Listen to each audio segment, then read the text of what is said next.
Okay, hi everybody. Welcome to today's webinar. So let me just go back to our slide. There we go. So today, there's a group of us from the Young People Leaving Care programme within Shared Lives Plus talking to you about supporting young people with additional needs as they transition from foster care. So before I carry on and introduce any further, I'm just going to let you know who of us will be talking today and introduce names and roles. So I'm Mary. I lead the Young People Leaving Care programme within Shared Lives Plus.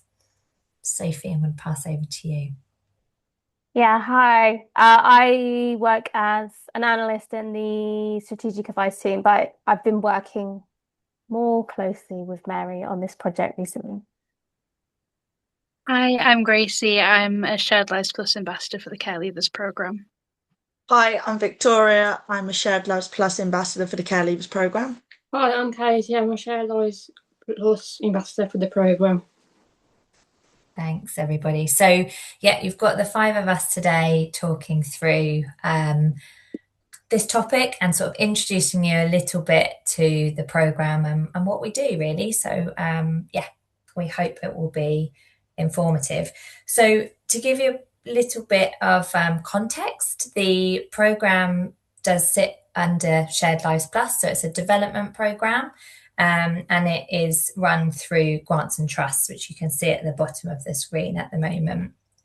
So our aim of the Young People Leaving Care programme, kind of alongside the Shared Lives aims as a whole, our want is to support schemes to support care leavers who have neurodiversity, autism, learning disabilities, complex trauma, and mental health needs. We want to support the end to the cliff edge at 18. And I'm sure you would all be really aware of when we call it the cliff edge. What we mean is when young people are approaching that 16, 17, 18 age mark and support kind of drops off, and things can be really scary and really unknown and unpredictable. We want to support that time. We want Shared Lives to be in the position to support young people at that age mark as their first option where it's right for them. And what we know is that often Shared Lives is found to be the last option, or other things have been tried first, and eventually a young person can come into Shared Lives. But what we want is for the right people, Shared Lives to be known about, the awareness to be higher, so that for those that it's right for, it's that first option, and the transition can be really smooth. So why is this needed, in particular, this programme specifically for young people leaving care? Research tells us that 33% of care leavers become homeless in the first 2 years of them leaving care. So this is young people who have left either foster care or residential settings at that 18 mark, and they've gone on to either supported accommodation or moved on to independent living. And that cohort of young people can really, really struggle. We know that children with a disability are more likely to be looked after. So this is a group of young people who need our support. And we all know that young people need safe and stable relationships and a home environment to thrive. Just as young people who live in family home environments may grow up, become adults and move out, but always have that kind of family connection, that safe home to come back to. That's what we want to replicate in Shared Lives. We want our young people to have that, whether they're care experienced or not. So a little bit about the impact of what we're doing, what we're seeing now. So right now on the programme, we have 39 of our Shared Lives schemes actively working on the programme. So what that means is they're committed to working with care leavers, kind of doing extra bits in their scheme to note where their care leavers are and really kind of push Shared Lives for that group of people, recognising that actually it can be such a support to that cohort. So within those 39 schemes, we know that 183 care leavers are currently being supported. We know that those young people are accessing stable homes, trusted relationships, and security to move into adulthood and beyond, into that moving on to independence or maximizing independence, whatever that looks like for them. We also know from our sort of last data collection that we obtained that 80% of our young people were in education, employment, or training, which we know is much higher than the national average for care leavers. So it's really impactful, and we're really proud of that for our schemes.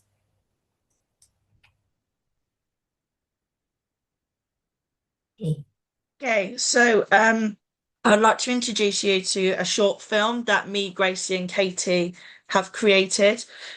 This was a film to share the impact of what it is from being in shared lives and transitioning from foster care into shared lives. So it's only a little short video, and I hope you enjoy.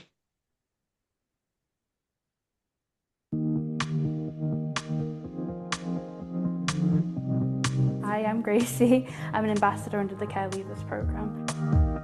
My name's Katie, what's your name? Hello, my name's Victoria. I am a Shared Lives young person. I was brought up in foster care from the age of 12. My foster carers gave 28 days notice and I had to leave the home. I did get put into a supported living home, which didn't work out as well as I thought. And then that's when I moved into Shared Lives. Where I am, I'm much more safer now. So I live with a lady called Jane. I moved in with her when I was 18 and I've been there ever since. We were so well matched. I can't help but love Vic. She's fantastic. We have such a laugh together.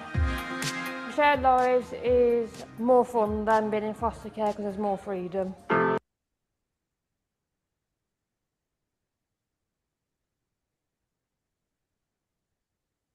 What happened? It's so different from what I'm used to because it actually enabled me with a lot of freedom to be independent, and I just didn't think that would ever be a thing for like carers to do, and it just made me feel like I could be my own individual person, which I never had that before, and it really like just opened up a lot in my life. Having Shared Lives really improved my social circle with other carers as well, and it's really helped me grow like my sense of style that like no one shames me for or makes me feel different for, or like being able to just live life as an adult, which I never thought I would have that kind of freedom for, and it's just really made me grow as an adult and as a person. I think my independence has grown really well and I've become a different person since being in Shared Lives, and my confidence has grown really well. As an adult, she got to make her choices, and I think she still does. I don't think she's ever had that before. So my main job, I'm a stage technician at the Royal Downgate in Northampton. I'm a Oliver McGowan co-trainer for people with learning disabilities for 2 companies. I'm Oliver McGowan trained for autism, where I go and train doctors and nurses. I've got my own bowling group, where young people can come and meet once a month at the end to have a game of bowling. I just feel like it'd be good for certain young people who have like left care and then they're going into like a really dark path, because that does happen with some people. It's not just like caring for people with disabilities, it's so much broader than that, it's wider. It's not just about leaving care either, it's leaving other situations where you just need that love, even if it's like a temporary amount of care, even if it's just needing a friend or like a parental figure. Managing money, learning how to look after yourself a bit better, learning how to manage your own place. It will give you like all the support that you might need if you're struggling in life and everything like that. I think the main thing for me personally would be the relationships. It's something that I've really lacked within life, is like having someone there for me. And I just thought that I couldn't really have that because I've never felt kind of deserving of that in a way. So having Shared Lives, I was able to meet carers and have other people under the Shared Lives scheme that could also like relate to my experiences And that's really what has helped me the most, is knowing that I've got people that I can rely on and people that I trust, just like Maria. That they'll always be there, and I feel that's the most important thing for me, and that's what's really changed my life with Shared Lives. It's amazing because everyone classes you like family. It's family orientated. They believe in that institution of staying together. I don't really class Jane as my carer anymore, I class her as family. It's not something to ever be ashamed of, and it's not something that you have to hide or like be embarrassed about. If you just need a little bit of love, it's okay. Like, I get it because I've been there.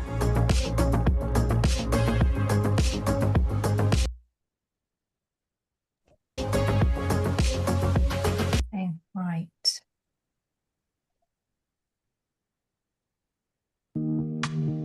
Oh, sorry. There we go.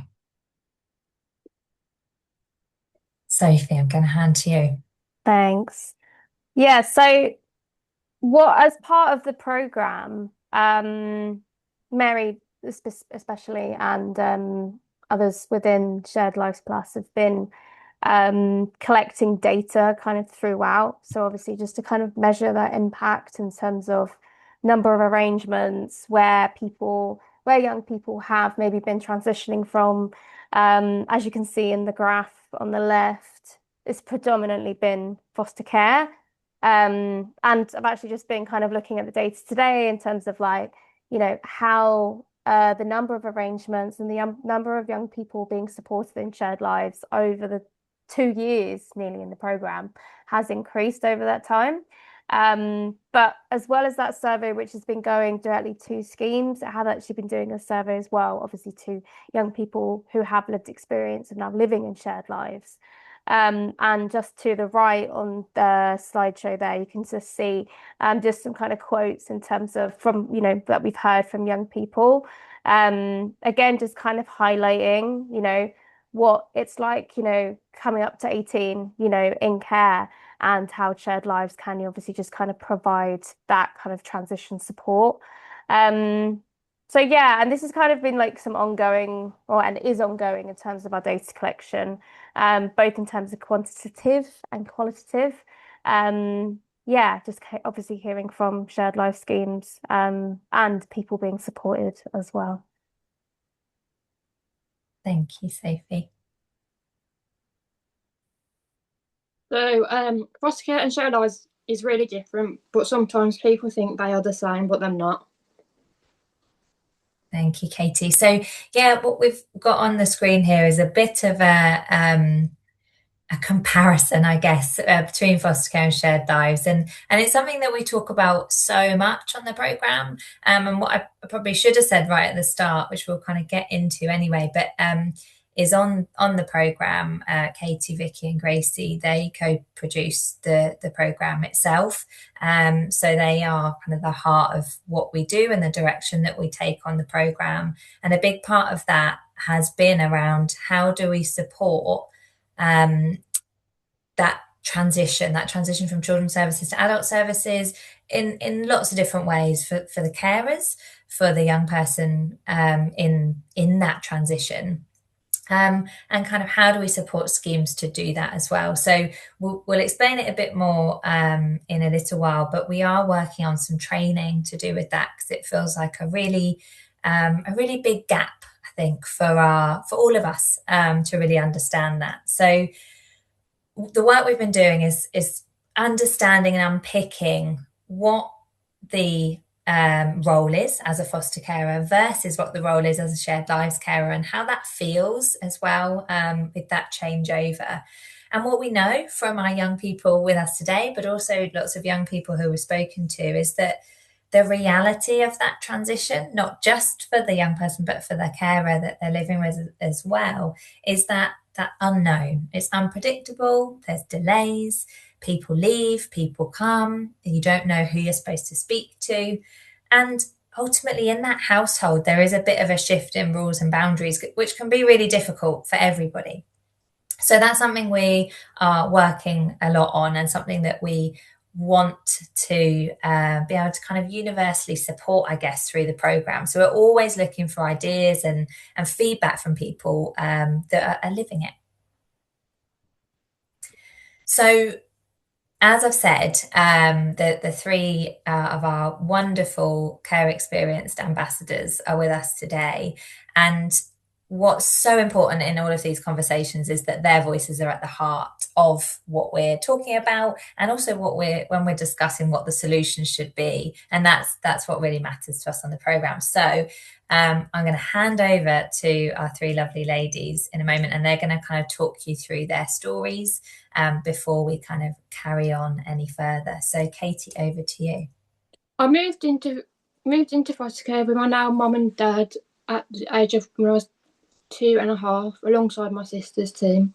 We always been one big family with mum, dad and kids and us. At the age of 16, mum and dad started to worry about what was going to happen when I was 18 and what and my future may look like. Mum and dad wanted to make sure that I was still going to be supported, going to be looked after, because I needed more support than what Staying Put offers. I was left uncertain about what was going to happen with my future, which worried me and my dad and mum greatly. Luckily enough, Dad found about Shared Lives and took it to the social worker. So here I am after 4 years later of being in Shared Lives and still living with my amazing family.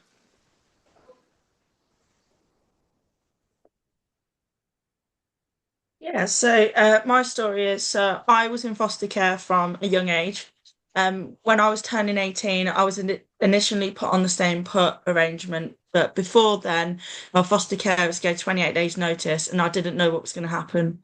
My social worker and PA were looking at different options, and although Shared Lives came up, it wasn't totally clear what it was.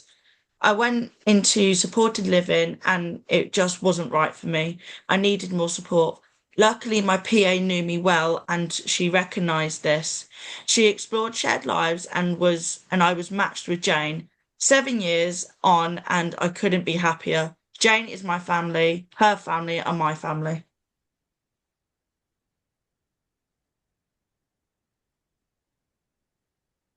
No, Gracie was having some signal issues, so are you there, Gracie? Hi. Yes. Yeah. Are you able to do your bit? Yes, I can do.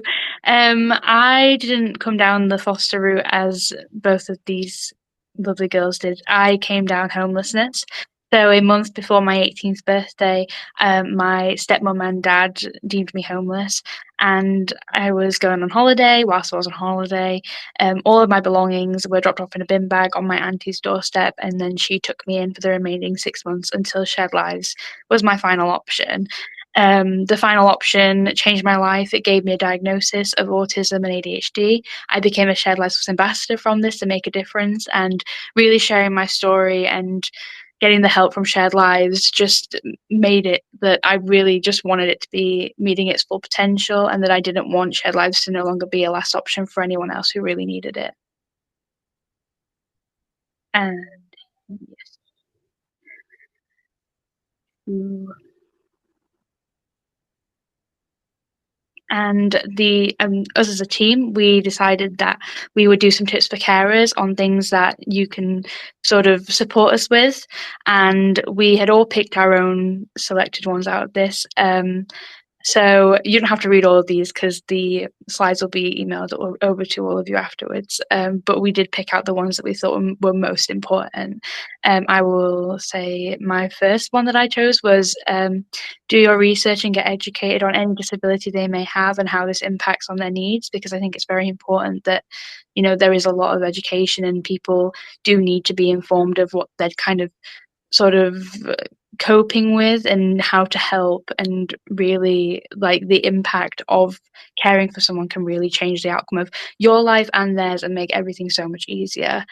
Vicky, would you like to say yours? Yeah, so my one was understanding that you are part of their environment. For example, you could be doing something that they don't like, ask for feedback and pick up on non-verbal communication signals like body language and ask them. Mine's making reasonable adjustments.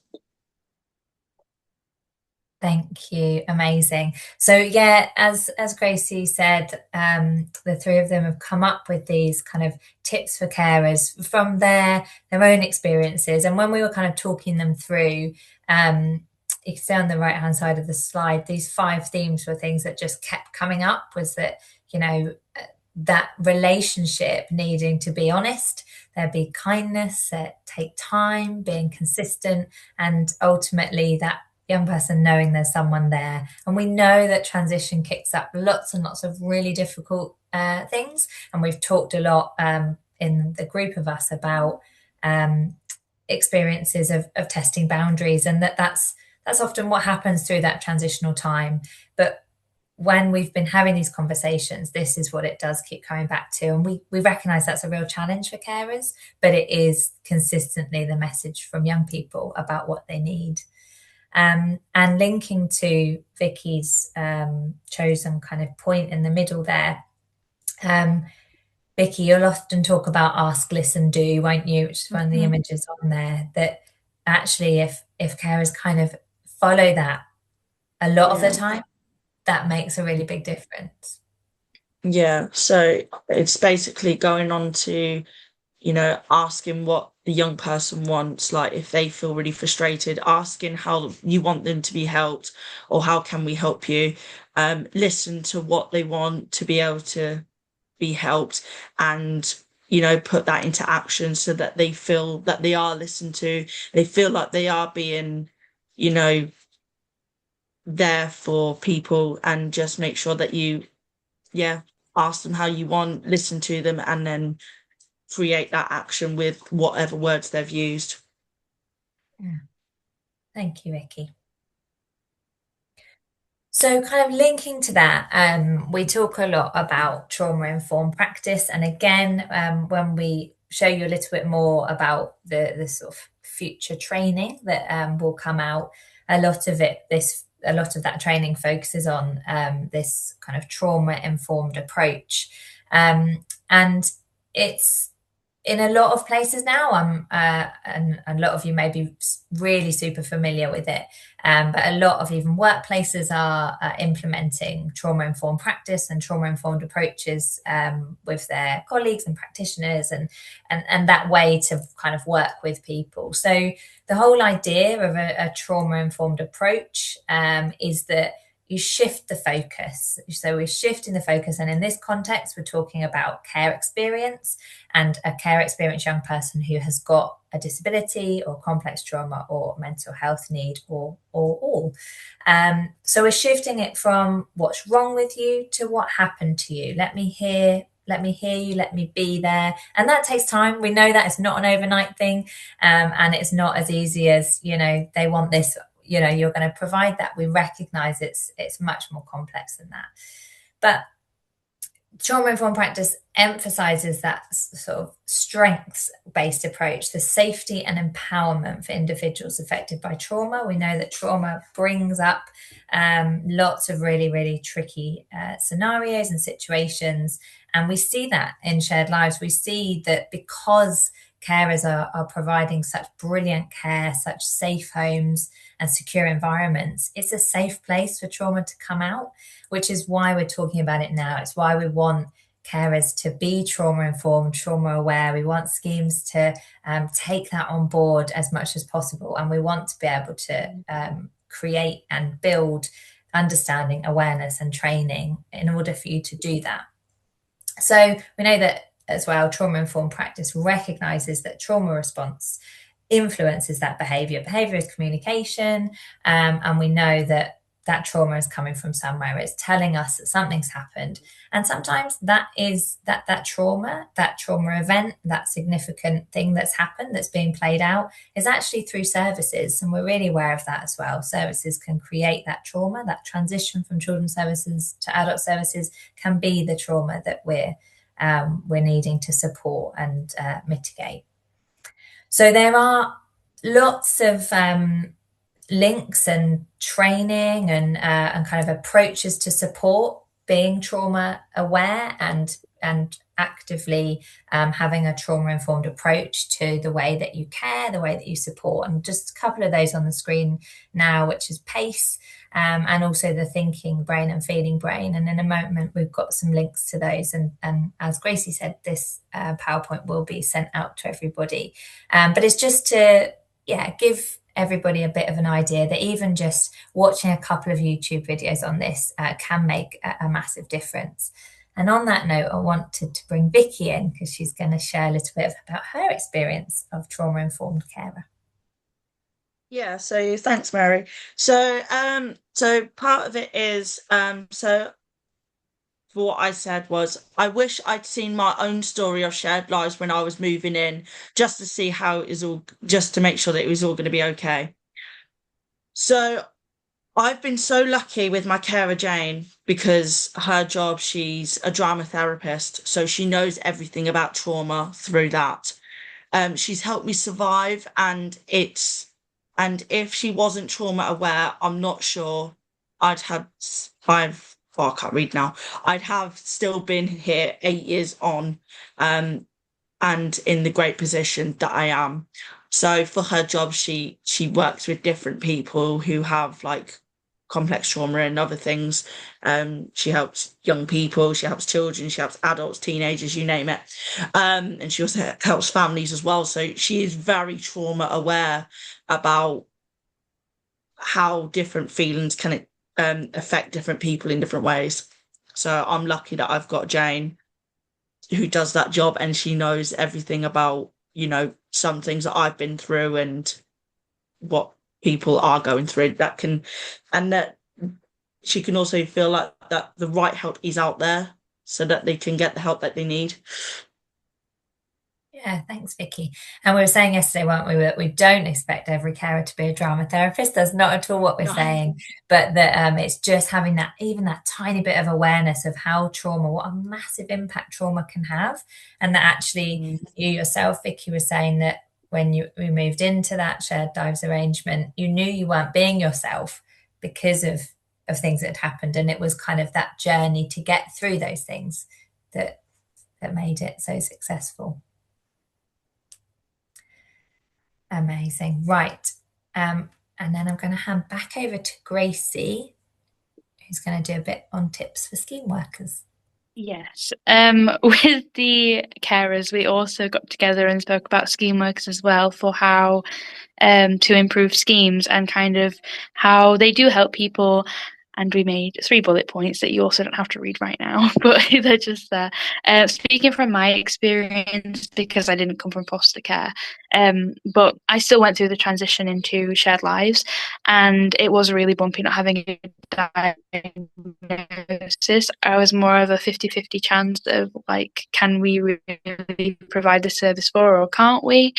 What happened if like I don't have any support needs that are needing to be looked after, kind of thing. But with Shared Lives, I was able to, they helped me get my diagnosis through a really long journey. And I obviously now have my diagnosis. But yeah, they were just super supportive and it was really lovely. Katie? So Kathy supported me through Shared Lives and being consistent. She lets me lead the conversation. She helps me thrive for more, for example, helping me gain employment, like this job. And she's consistent and reliable. And who is Kathy to you, Katie? A Shared Lives coordinator. Yeah, amazing. So again, it's, I think often we hear kind of real negatives about transition and journeying through and those kind of things, but we also wanted to really recognise that actually there's huge positives in this as well, and that, from Katie's experience of having that consistent coordinator from her Shared Lives scheme has made a massive difference to her. She's not had to keep repeating those stories. She's felt really understood. She leads the conversation, all those super important things that maybe weren't felt previously. And as Gracie said, that just above and beyond of her scheme helping her to go through that journey of diagnosis. So again, it's that recognition that in Shared Lives, it is the above and beyond, and it is recognised and noticed, and it makes such a massive difference to the young people that we support. So I just wanted to flag really here about what we call the intersection of disability and care leaver. And again, this is really relevant at the moment, because a bit of what the programme does is we do quite a lot of kind of behind the scenes policy and government work. So we've been in conversation with the Department for Education and Care Inspectorate in Scotland and places like that to discuss this kind of big gap between care leaver and disability, because what we know is that currently there's no published research by the governments on numbers of care leavers who have a disability, which seems crazy, that it's just not out there and it's not known. And that what we find is care leavers are kind of over to the left, and then you have your people with a disability over to the right. And there's not a lot of understanding in systems and services that those two completely cross over, and that our young people sat with us today and a lot of the young people that we work with do come into both those camps. And those things, because of the way systems and services are set up, can be really, really difficult. You're entitled to some things because you're a care leaver, you're entitled to other things because you have a disability or complex trauma. And it's hard sometimes to recognise and understand and kind of muddle through the mud of which is which and things like that. So again, it's a bit of recognition that this is really difficult. Again, in the training that we're working on, a lot of this will be discussed in that sort of entitlement area between care leaver and disability and how that interlinks and the sort of relationship between that. But what we recognise and what our three ambassadors often advocate for is that as that carer, as a Shared Lives carer, and with the support from the scheme, the role in that arena, in that kind of care leaver and disability space and how those two merge, it is just being that advocate, that person to just sit alongside. No one knows the answer, and it is really muddied water. And as I said, it's very relevant at the moment because it's being discussed a lot between Department for Education and government. But it's really, really challenging. But the important bit is being an advocate and being able to kind of work through it together. We've popped a little bit on the screen as well to say that, what is good support. We came up with being trauma informed, understanding neurodiversity and other needs that go alongside, being relational, so having that relationship, being flexible, being consistent, strengths-based, collaborative, and being paced to the young person, so going at their pace. And a lot of that links in with that transition from children's services to adult services, when it can be really difficult to understand what benefits they're entitled to, what forms we need to fill out, and all of those things. And we're very much all in it together, I feel, and hopefully there's light at the end of the tunnel. But again, we're hoping that a lot of this will be able to be embedded in some new training that will support this real mismatch that we currently have at the moment. So I've popped on the slides that you'll have some links, so about the trauma-informed information. So there's some free training there as well that's really, really good, and some information on PACE and window of tolerance, which are just approaches, really, really simple approaches that can be embedded very quickly into day-to-day life and care and support. But also just wanted to kind of flag the local offer. So if anyone's not aware of the local offer, this link will take you to a site which you can then pop your postcode in, and you'll be located to, in England, I should add, the local offer information for your local area. And what that does, every single local authority across England has a duty of care for care leavers, and they have to publish that in their local offer of kind of what support that means that young person will get between the ages of 18 and 25. Again, we're really pushing on where does disability link in with that, because a lot of that crosses over for the young people that we're speaking about, but it's really worth knowing. So if you have a young person you're supporting and they fall under that category and you haven't seen a local offer or don't know about it, then do have a look. And if you've got any questions about anything that we've talked about, but anything to do with that as well, you're very welcome to get in touch. Sophie. Thanks, Mary. So yeah, again, just to kind of come back to data, what we've kind of examples here, and I know Mary mentioned this earlier as well, in terms of what we've been collecting when we've been speaking to schemes. As you can see, what we've kind of had fed back is that 80% of young people in Shared Lives are in education or training. Oh my God, what was the other E? Employment. Employment, there we go. Yeah, so, and I don't know if you previously saw, we previously did just a bit of a supporting business case, which we provided, which can be downloaded from our website. And it just kind of highlighted as well, alongside this, obviously, just the support that needs to be in place in terms of, which can often be a barrier and act as a barrier in terms of whether it's staying in employment, staying in education or training, in which Shared Lives can support with, ensuring people don't have to move out of the area, ensuring that, exams aren't interrupted, and things such as that. And then on the right, we've just provided a bit of an example in terms of, again, when we're speaking to young people directly, in terms of their well-being and how they've scored that. And as you can see, after moving into Shared Lives, you can see such an increase in, people's actual well-being. Katie, I don't know if you wanted to kind of share, because I know this was actually designed by you. So we sent out a questionnaire, which they had to fill in with 5 questions on. And what did you have at the start of it? A video. Yeah, video of you explaining it, wasn't it? Yeah. Amazing. Thanks, Katie. Thank you. Vicky.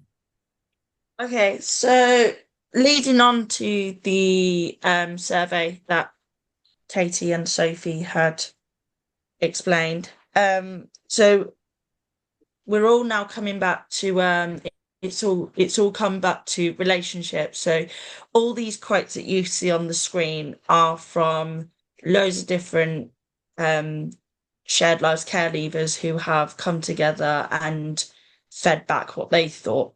So every response of the survey talked about relationships. We've captured some here on the screen for you to see, but we wanted to show that in every case there is a person who made a difference. So yeah, so some of them do say whoever's name it is.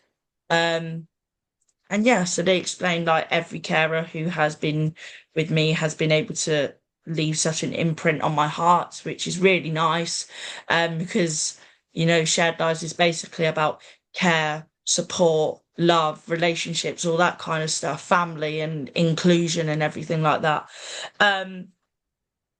So yeah, I don't know what else to add on that. So yeah. Amazing, Vicky. Thank you so much. Yeah, and we always say, don't we, that Shared Lives is about relationship, and of course it needs a huge amount of scaffolding and support around that.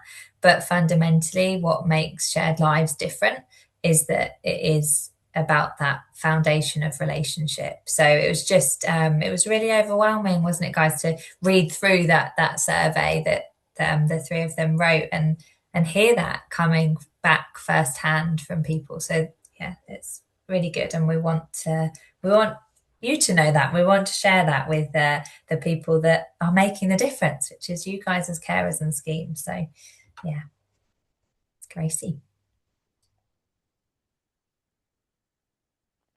These are our resources for Shared Lives Plus and things that we've created. The thing that I want to mention today is our training module that we've been working on and co-produced as a team.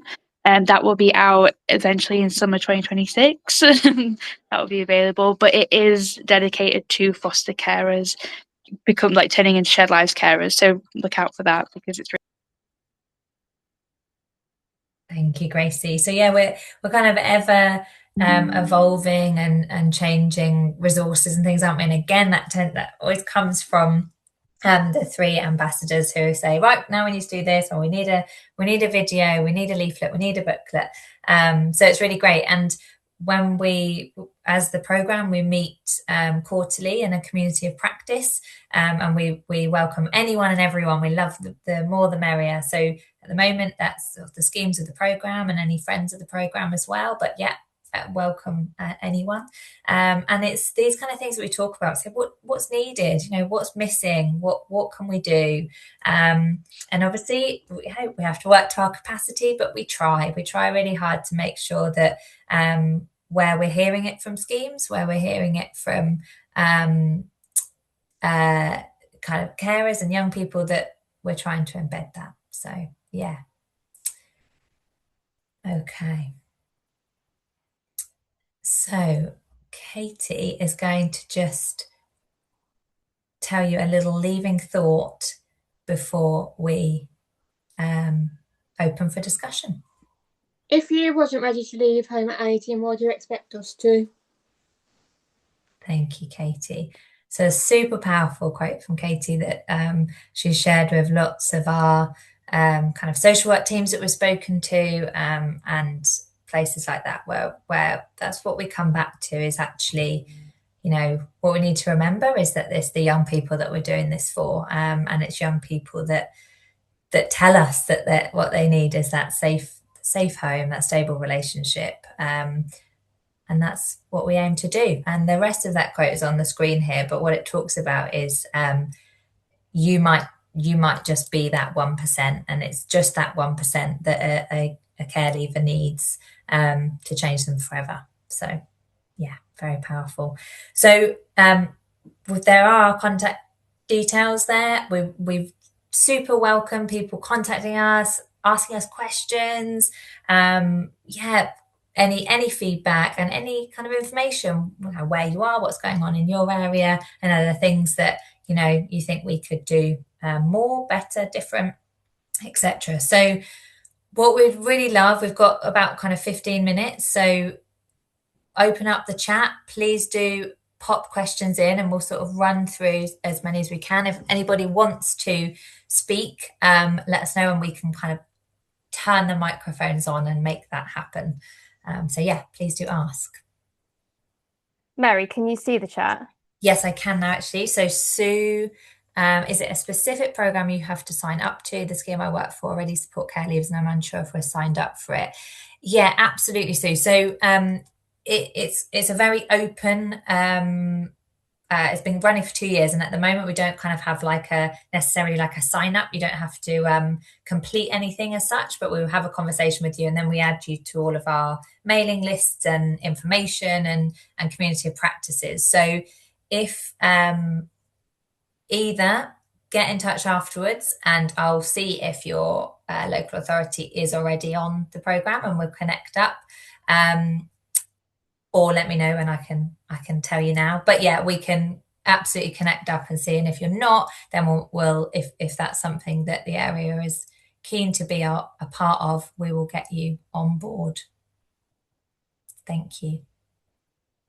Shropshire. No, we don't have Shropshire, so that's very exciting.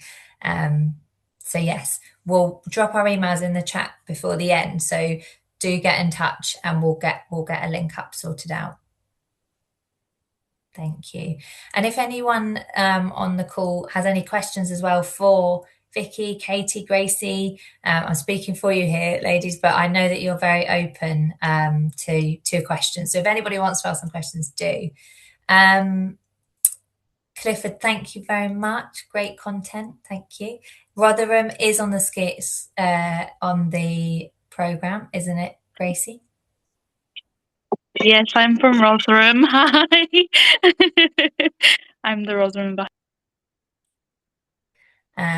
Westmoreland and Furness, no. So yeah, please do get in touch. Sophia, you're right just to drop our email. I'm just doing that now. That would be brilliant. Thank you. So yeah, please do get in touch with us. And we're also, or Vicky, do you want to say about kind of some of the talks we've gone and done and things like that, just to kind of give people a bit of an idea of what kind of things we do? You're trying to make me remember now. Oh yeah. So some of the talks that we have done were so we've done the principal social worker event, which we did in London, which we got to talk to different principal social workers from different services. We also got to meet the chief social worker, or the chief principal social worker, shall I say. And it was really nice to talk to her about like all the work that we do. And basically it was nice for her to sit in the conference with us and hear our life stories and all of our life experiences and everything like that. Also, we've done, what else have we done? So we would talk to like different councils and stuff like that. So because I'm Northampton, I'm local. There was one point where me and Mary went to, and Rachel, I think, went to Milton Keynes to talk to Milton Keynes Council. So I did a presentation with them, and when it's Care Leavers Week, we will do stuff for Care Leavers Week and everything like that, and Shared Lives Week and everything like that. Like we will do Shared Lives takeovers and stuff. So we will do like day in the life videos and everything, and that's quite fun. So we get really creative and everything. So yeah. Thank you, Vicky. So yeah, we do a lot of getting out there, don't we? And we love that. We love to be invited places, so that these three wonderful people can share and talk about what's going on. So Debbie, Leicester City, and we've had a conversation with some representatives from Leicester City, but nothing's come back. So just very happy to relink. Becca, great scheme for us to collaborate on fostering team. Yes, absolutely. So it's something that we really, really, really keen to do, is link up with fostering teams in-house and also independent fostering agencies as well. So it's so great. The more that like fostering teams are aware of shared lives and kind of have that smooth transition across, is the dream. So yeah, absolutely. If any of you are part or have relationships with fostering teams, then get us in, and we can have some really great conversations, and obviously join up locally as well. Surveys have went out to schemes of the programme, but they're still open, so we'd be keen to share with anybody who has. So there's sort of two separate surveys, so one is our data collection of the schemes that are signed up, so that we can kind of follow those particular young people and what's going on for them. And then the second survey is that young person survey. So that's that was sent to schemes who could then kind of pass it on to young people who might want or be able to feedback, and carers can do that on their behalf as well. So we can send any of those things across as well. Stockport scheme are not part of the programme at the moment. Cheshire East is again in conversation with us, and Brent have attended a session, I think, having their community of practice. Yes, absolutely. But aren't joined, is that right? Yes, correct. Yeah. And Megan, oh, thank you. That's lovely feedback. Blackburn and Darwin are not signed up. No. So brilliant. That would be great. And kind of just to, I guess, give a bit of context. So yeah, the program, there's no like cost or anything to be a part of the program. It's what we ask is that there's a bit of commitment to sort of joining the community of practices and you know, being open to kind of share data with us so that we can evidence what's going on here and build and grow and keep kind of delivering what we're doing. So yeah, as the more kind of awareness raising, the better. And yeah, we're super open to everybody. Our next community of practice is June the 25th, which we can send out the link as well, so people are welcome to join. At that point, it's our kind of 2-year mark of the programme, so a bit of a celebration of where we've come. And from that, there'll be a couple of changes, just things like us having a bit more of a formal who's signed up to the programme, who's not. Again, it doesn't come with any cost, but it just allows us to be really clear on who's engaged and who wants to be a part of this. So who else we've got? Clifford, it would be nice as a long-term carer. Do you mean sort of sharing a bit more as a carer? Can you expand on that a little bit? That'd be okay. Thank you. Funding streams. Claire, yes. So funding streams. So absolutely. So the kind of standard route into shared lives for young people is the same as shared lives generally. So it would be that kind of Care Act eligibility and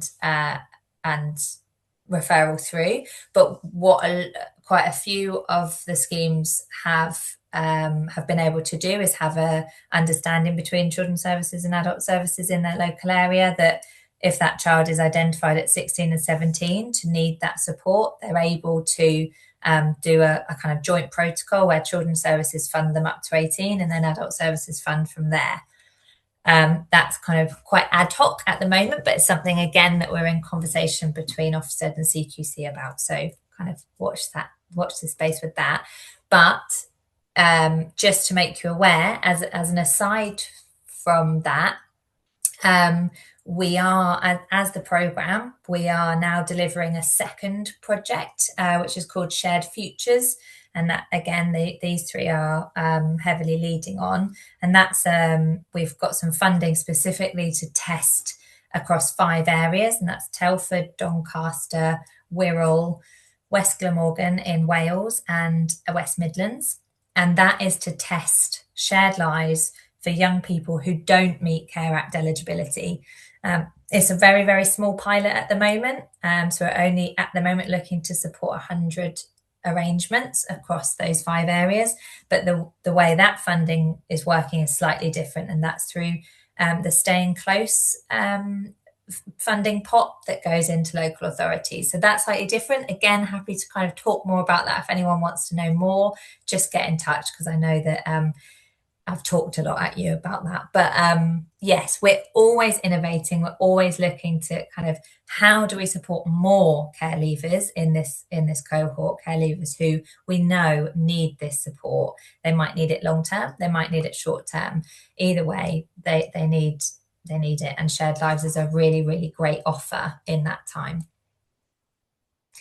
Clifford, no problem at all. Yeah, we're really keen to expand on kind of bringing carers in a little bit more. We have the amazing voices of our ambassadors, and their carers are also brilliant at keeping us on track. But yes, absolutely, we really appreciate that feedback. Thank you. So we've got a few minutes left. Is there any questions for any of us? Anything anyone wants to say before we wrap up? But as Sophie's popped in, please do get in touch with us and find out more.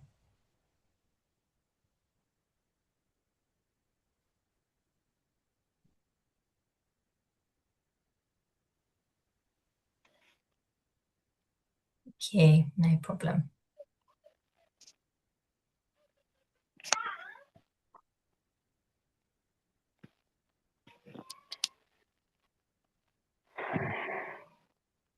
Thanks, everybody. It was really good to see you virtually and have you all here. So thank you so much for listening to us. And please be in touch. We're really looking forward to hearing from you, and we will make sure that the slides and information come out to you. So thank you ever so much, and have a lovely rest of your sunny weeks, hopefully, if it's sunny where you are too.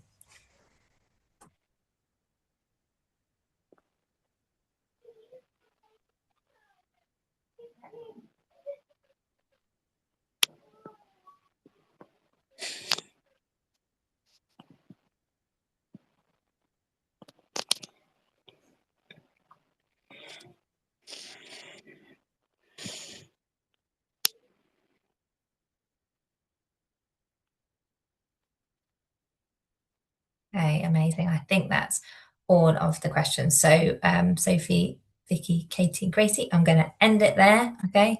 I will jump onto our Teams call to chat to you. All right. Thanks, everybody. Thank you so much. Thanks. Bye. You know, but